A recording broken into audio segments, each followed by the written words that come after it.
11ویں 12ویں اور 13ویں صدی عیسوی میں ہونے والی صلیبی جنگیں انسانی تاریخ کا ایک غیر معمولی باب ہے۔ تقریباً 250 سال تک جاری رہنے والے اس لرزہ خیز تصادم میں حقیقی معنوں میں پوری دنیا ایک عالمی جنگ کا شکار تھی۔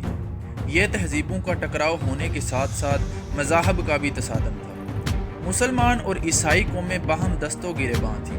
یہ اتنی خون ریز جنگیں تھیں کہ اس سے پہلے انسانیت نے کبھی اتنا کشت و خون اور تباہی و بربادی نہ دیکھی تھی۔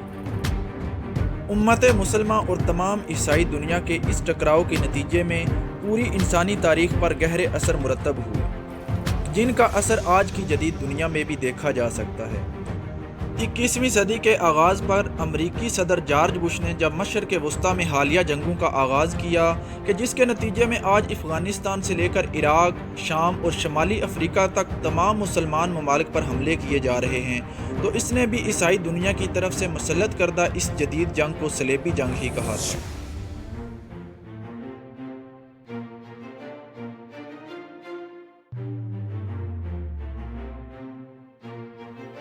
تاریخ میں صلیبی جنگوں کو جنونی جنگوں کے نام سے بھی یاد کیا جاتا ہے، اور وہ اس لیے کہ یہ جنگیں برپا کرنے کے لیے عیسائی دنیا نے مذہبی جنون کو استعمال کیا۔ ان جنگوں کو صلیبی جنگ کہنے کی وجہ بھی یہی ہے کہ ان کو شروع کرنے والے عیسائی ہی تھے کہ جو صلیب کے نام پر جذبات کو بھڑکا کر عیسائی دنیا کو مسلمان ممالک پر حملہ کرنے کے لیے آمادہ کرتے تھے۔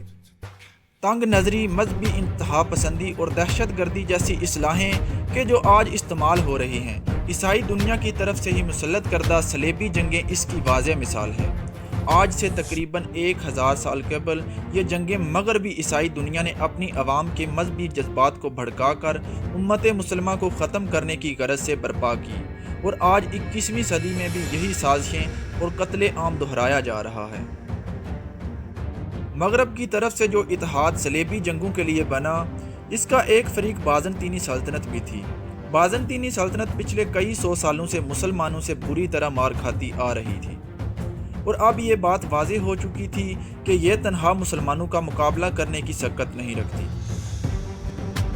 سلجوق سلطان الپ ارسلان نے 1071 میں منزگرڈ کی جنگ میں بازنطینی سلطنت کو جو عبرتناک شکست دی تھی کہ جس کے نتیجے میں بازنطینی حکمران کو بھی گرفتار کر لیا گیا تھا، وہ عیسائیوں کے لیے انتہائی ذلت امیز تھی، اور اب وہ یہ خوف محسوس کر رہے تھے کہ مسلمان کونیا کے شہر کو اپنا مرکز بنانے کے بعد اب قسطنطنیہ کی جانب بڑھیں گے۔ اگر مسلمان قسطنطنیہ فتح کر لیتے تو یہ بازنطینی سلطنت کی حتمی موت ہوتی۔ اسی خوف کے تحت بازنطینیوں نے پوری عیسائی دنیا میں یہ واویلا کرنا شروع کر دیا کہ بازنطینی سلطنت اور عیسائی دنیا کو مسلمانوں سے خطرہ لاحق ہے، اور اس کے لیے عیسائی دنیا کو اپنی حفاظت کے لیے متحد ہونا ہوگا۔ ان کا مقصد یہ تھا کہ باقی عیسائی دنیا سے مدد لے کر مسلمانوں کو اپنے مشرقی علاقوں کے جہاں پر سلجوق سلطان نے قبضہ کر لیا تھا اس سے نکال دیں، اور اپنی مشرقی سرحدوں کو محفوظ بنا لیں۔ اس جنگ سے بازنطینی حکمرانوں کا یہی مقصد وابستہ تھا، لیکن انہیں اس بات کا اندازہ بھی نہ تھا کہ صرف عیسائی دنیا کی مشرقی سرحدوں کی حفاظت کرنے کے لیے لڑی جانے والی یہ جنگ آنے والے 250 سالوں پر محیط ہو جائے گی، اور اس کے نتیجے میں لگ بھگ 1.5 کروڑ انسان متاثر ہوں گے، اور آنے والی صدیوں تک اس کے اثرات مرتب ہو سکتے ہیں۔ مشرقی یورپ اور قسطنطنیہ میں اس جنگ کے شروع ہونے سے قبل ہی مغربی یورپ میں مسلمانوں اور عیسائیوں کے درمیان تصادم جاری تھا۔ اندلس یا اسپین پہلے ہی تقریباً 300 برس سے مسلمانوں کے قبضے میں تھا، اور مغربی یورپ میں یوسف بن تاشفین نے جنگ زلاقہ میں عیسائیوں کو جو عبرتناک شکست دی تھی، اس کے نتیجے میں جزیرہ نما آبیریا بھی مسلمانوں کے قبضے میں آ گیا، اور اندلس پر مسلمانوں کی حکومت ایک مرتبہ پھر مستحکم ہو گئی۔ اس شکست سے عیسائی آتش انتقام میں جلس رہے تھے۔ روم میں موجود پوپ اور مغربی یورپ کے ممالک مثلا جرمنی، فرانس اور انگلستان کے عیسائیوں کو بھی اسی بات کا قلق تھا کہ وہ مسلمانوں کو اسپین سے نکالتے رہ گئے تھے، اور یوسف بن تاشفین کی دخل اندازی کی وجہ سے ان کا یہ خواب شرمندہ تعبیر نہ ہو سکا۔ بازنطینی حکمرانوں نے جب یہ دیکھا کہ پوپ اور مغربی یورپ کے عیسائیوں کو بھی مسلمانوں پر شدید غصہ ہے، تو اس نے ان کی جانب دوستی کا ہاتھ بڑھایا اور کہا کہ آپ قسطنطنیہ آئیں تاکہ یہاں سے سلجوق مسلمانوں کے علاقوں میں داخل ہوا جائے، بازنطینی حکمرانوں کو اس بات سے کوئی دلچسپی نہ تھی کہ اسپین سے مسلمان نکالے جاتے ہیں یا نہیں۔ ان کی دلچسپی صرف اپنی سلطنت کی حفاظت تک محدود تھی۔ یہی وجہ تھی کہ اس نے ان تمام حکمرانوں کو کہ جو مسلمانوں سے جنگ میں دلچسپی رکھتے تھے قسطنطنیہ آنے کی دعوت دی اور کہا کہ ہم آپ کو ایشیائے کوچک میں داخل ہونے کے لیے قسطنطنیہ سے راستہ دیں گے۔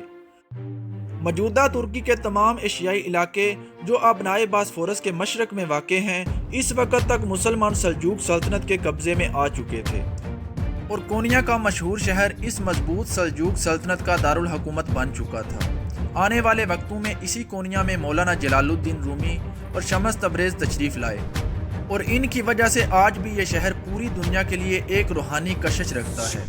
یہاں یہ بات قابل غور ہے کہ مسلمانوں کی تمام مقدس مقامات یعنی مکہ مکرمہ، مدینہ منورہ اور بیت المقدس شریف مشرق وسطیٰ میں ہی واقع ہے۔ یہی وجہ ہے کہ مسلمانوں کو کبھی یورپ کی جانب سفر کرنے کی ضرورت ہی پیش نہ آتی۔ علاوہ ازیں یورپ اس وقت تاریک دور میں سے گزر رہا تھا اور وہاں جو بھی ترقی اور تعلیم کی طرف قدم اٹھاتا اسے جادوگر کہہ کر زندہ جلا دیا جاتا تھا۔ فرانس اور انگلستان کی گلیوں میں کیچڑ اور غلاظت کی وجہ سے چلا نہ جا سکتا تھا۔ طاعون جیسی بیماریاں عام تھیں۔ حقیقی معنوں میں وہ وحشی اور درندوں کی مانند زندگی بسر کر رہے تھے۔ ایسی صورتحال میں وہاں مسلمانوں کے نہ تو کوئی تجارتی مفاد تھے اور نہ ہی مذہبی مقاصد، لہٰذا مسلمان سیاحت یا تجارت کے لیے یورپ جانے میں قطعاً دلچسپی نہ رکھتے تھے۔ اس کے برعکس یورپ کے جن علاقوں پر مسلمانوں نے قبضہ کیا تھا مثلاً اسپین، وہاں ایک شاندار تہذیب قائم کی گئی۔ غرناطہ اور قرطبہ پوری دنیا کے عالمی تجارتی اور تہذیبی مراکز تھے۔ نتیجتاً تمام یورپی لوگ مسلمانوں کے مفتوحہ علاقوں میں آ کر آباد ہونا اور علم حاصل کرنا پسند کرتے تھے۔ قسطنطنیہ وہ عیسائی علاقہ تھا جسے مسلمان ابھی تک فتح نہیں کر پائے تھے۔ ایسی صورتحال میں بقیہ یورپ میں مسلمانوں کے سفر کرنے کا سوال ہی پیدا نہیں ہوتا تھا۔ دوسری جانب عیسائیوں کے تمام مذہبی اور مقدس مقامات مسلمانوں کے علاقے میں تھے۔ بیت المقدس شریف عیسائیوں کے لیے مقدس جگہ ہے کیونکہ یہاں حضرت عیسیٰ علیہ السلام کی پیدائش ہوئی تھی۔ حضرت عمر رضی اللہ تعالیٰ عنہ کے دور میں مسلمانوں نے پہلی مرتبہ بیت المقدس شریف کو فتح کیا تھا۔ تب سے لے کر 1098 عیسوی تک یہ مسلمانوں ہی کے قبضے میں رہا۔ اسپین یا اندلس میں شکست کے بعد عیسائیوں میں آتش انتقام بھڑک رہی تھی اور ساتھ یہ حسرت بھی سینوں میں سلگ رہی تھی کہ بیت المقدس کو مسلمانوں کے قبضے سے واپس لیا جائے۔